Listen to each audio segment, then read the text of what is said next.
श्री स्वामी समर्थ. स्वामी महाराजांच्या कृपेने तुमच्या सर्व इच्छा मनोकामना पूर्ण हो. आज आहे गुरुपुष्यामृत योग.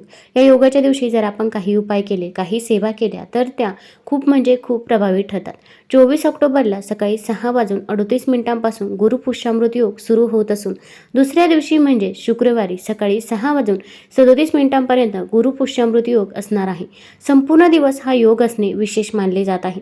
गुरुपुष्यामृत योग वारंवार येत नाही. गुरुवारी पुष्य नक्षत्र आले तर त्या दिवशी गुरुपुष्यामृत योग होतो. हा योग सर्व कार्यासाठी शुभ समजला जातो. या योगावर सोने खरेदी केले असता त्याची वृद्धी होते अशी मान्यता आहे. पुष्य नक्षत्राला सर्व नक्षत्रांचा राजा देखील म्हटले जाते. या दिवशी देवाची पूजा अर्चा केल्याने व्यक्तीला जीवनाच्या प्रत्येक क्षेत्रात यश मिळते अशी मान्यता आहे.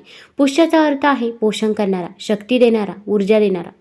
तर आता आपल्याला या दिवशी काही उपाय करायचे आहे. भरपूर वेळा आपल्या आयुष्यामध्ये अनेक अडचणी, अडथळे, संकटे असतात आणि ते काही संपायचं नाव घेत नाही. आता संकट येणारच नाही असं तर होणार नाही, पण आपण संकटाचा वेग मात्र नक्कीच कमी करू शकतो. तसेच आपण भरपूर मेहनत घेत असतो, पण मेहनतीचे देखील फळ आपल्याला काही केल्या मिळत नाही. मग आपल्या कष्टाला नशिबाची साथ मिळण्यासाठी तसेच प्रत्येक आईवडिलांची इच्छा असते की आपल्या मुलांची देखील प्रगती व्हावी. मग अभ्यासात असेल किंवा नोकरीत असेल, कोणत्याही क्षेत्रामध्ये त्याने मागे राहू नये. पण पाहिजे तसे होत नाही. मुलं अभ्यास करतात पण त्यांना पाहिजे तसे मार्क्स मिळत नाही किंवा त्यांच्या अभ्यासामध्ये लक्ष लागत नाही. मुले घरामध्ये चिडचिडपणा करतात किंवा भांडणे करतात किंवा मुलांना वाईट संगत देखील लागलेली असते. असे अनेक प्रश्न आपल्याला मुलांबाबत असतात. तर मुलांना एखादी नजरबाधा झालेली असेल किंवा त्यांच्या मागे इडापिडा लागलेली असेल तर या सर्व गोष्टी घडत असतात. तर या सर्व समस्या दूर होण्यासाठी आपल्याला गुरुपुष्यामृतच्या दिवशी संध्याकाळी काही उपाय करायचे आहे. तर कोणते उपाय करावे, कोणत्या सेवा कराव्यात हे जाणून घेण्यापूर्वी तुम्ही चॅनलमध्ये नवीन असाल तर चॅनल लाईक करा व सबस्क्राईब देखील करा. कमेंटमध्ये श्री स्वामी समर्थ किंवा ओम महालक्ष्मी नमः लिहायला विसरू नका. आता गुरुपुष्यामृतच्या दिवशी आपण माता लक्ष्मीची पूजा सेवा करायची आहे. आपल्या सर्वांच्या घरामध्ये माता लक्ष्मीचा फोटो किंवा मूर्ती ही असतेच. एक चौरंग मांडायचा आहे. त्यावरती आपण एक शुद्ध तुपाचा दिवा प्रज्वलित करायचा आहे किंवा तुम्ही तिळाच्या तेलाचा, मोहरीच्या तेलाचा दिवा देखील प्रज्वलित करू शकता. आता आपण माता लक्ष्मीची विधिवत पूजा करायची आहे. माता लक्ष्मीला ज्या काही वस्तू प्रिय आहे त्या सर्व वस्तू तुम्ही तिला अर्पण कराव्यात. मग तुम्ही गुलाबाचं फूल, कमळाचं फूल माता लक्ष्मीला अर्पण करू शकता किंवा हे फुलं मिळाले नाही तर तुम्ही माता लक्ष्मीला गुलाबाचे फूल देखील अर्पण करू शकतात.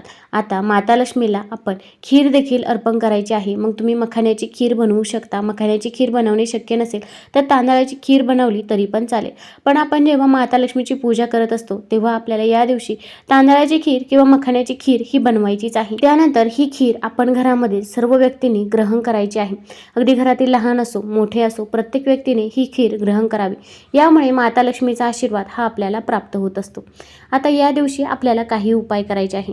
पहिला उपाय, आपल्याला संध्याकाळी कापुरासोबत एक वस्तू जाळायची आहे की ज्यामुळे आपल्या घरामधील इडापिडा, नकारात्मकता दूर होईल. तसेच जी काही आर्थिक टंचाई चालू आहे ती देखील दूर होईल. तर या उपायासाठी आपण एक पंती घ्यायची आहे.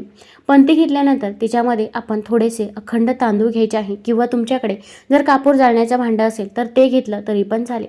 तांदूळ घेतल्यानंतर आपल्याला 4-5 भीमसेनी कापराच्या वड्या घ्यायच्या आहे किंवा 2 भीमसेनी कापराच्या वड्या घेतल्या तरी पण चालेल. शक्यतो तरी तुम्ही भीमसेनी कापूरच घ्यावा, कारण की भीमसेनी कापूर हा नकारात्मक ऊर्जा शोषून घेत असतो. त्या तुलनेत साधा कापूर घेत नाही.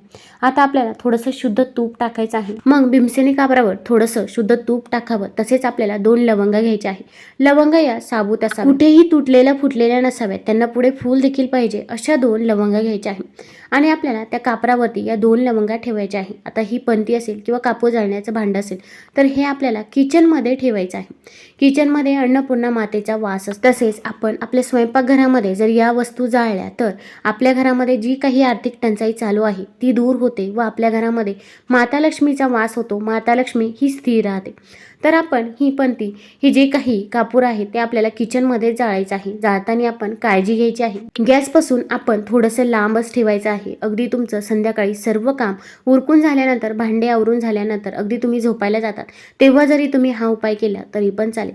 आता जोपर्यंत कापूर जळतोय तोपर्यंत आपण ओम महालक्ष्मी नमः, ओम महालक्ष्मी नमः या मंत्राचा जप करत राहायचा आहे.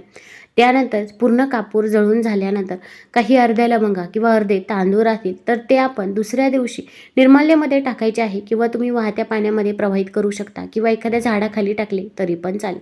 आपण रात्रभर ती पंती किचनमध्येच ठेवायची आहे. पण जोपर्यंत धूर शांत होत नाही तोपर्यंत आपण तिथे काळजी देखील घ्यायची आहे, कारण की किचनमध्ये आपला गॅस असतो, फ्रीज असते आता यानंतर दुसरा उपाय करायचा आहे. हा उपाय देखील आपण संध्याकाळी 6 नंतर करायचा आहे. आपल्या मुलांमागे जी काही इडापिडा लागलेली असेल किंवा त्यांना कोणतीही नजरबाधा झालेली असेल किंवा पतीला तुम्हाला स्वतःला कोणतीही नजरबाधा झालेली असेल तर त्यासाठी आपण हा उपाय करायचा आहे. आता नजरबाधा म्हणजे नक्की कोणती? आपल्या इथे कोणी ना कोणी येत असते, शेजारी असो किंवा नातेवाईक असो. प्रत्येकालाच आपल्याबद्दल चांगले वाटते असे नाही.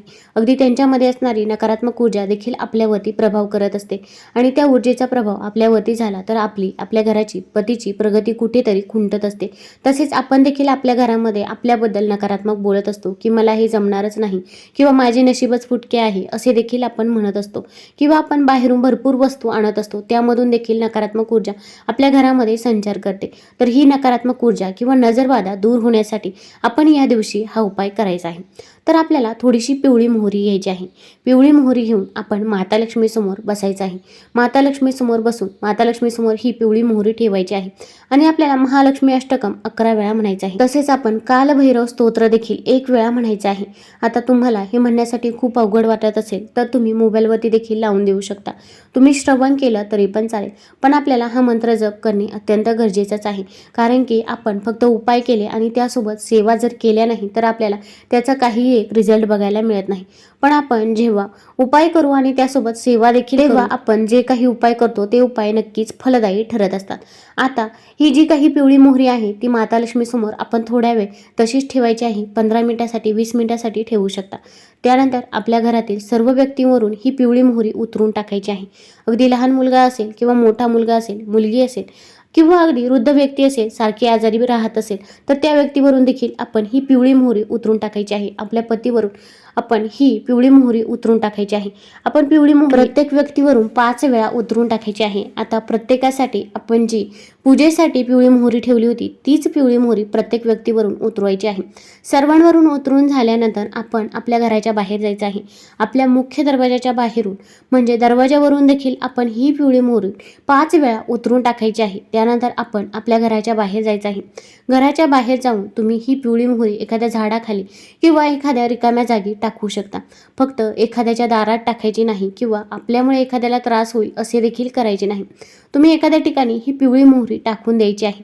पिवळी मोहरी टाकून आल्यानंतर आपण मागे वळून पाहायचे नाही. तसेच आपण जेव्हा पिवळी मोहरी टाकायला जातो तेव्हा देखील कुणासोबतही बोलायचे नाही. तसेच टाकून येतो तेव्हा देखील कुणासोबतही बोलायचे नाही. आल्यानंतर हातपाय स्वच्छ धुवायचे आहे आणि तुमची जी काही कामे आहे ती कामे तुम्ही करू शकता. त्यानंतर जेव्हा आपण मुलावरून, पतीवरून ही पिवळी मोहरी उतरून टाकत असतो तेव्हा आपण म्हणायचं आहे की माझ्या मुलाच्या मागे जी काही इडापिडा लागलेली असेल, नजरबाधा त्याला झालेली असेल तर ती दूर होते. या घरामधून सर्व संकटे, अडचणी, अडथळे दूर होते. घरामध्ये सुख, शांती, समृद्धी येऊ दे अशी आपण प्रार्थना करायची आहे. तुम्हाला जर हा व्हिडिओ आवडला असेल तर चॅनल लाईक करा, सबस्क्राईब करा. धन्यवाद.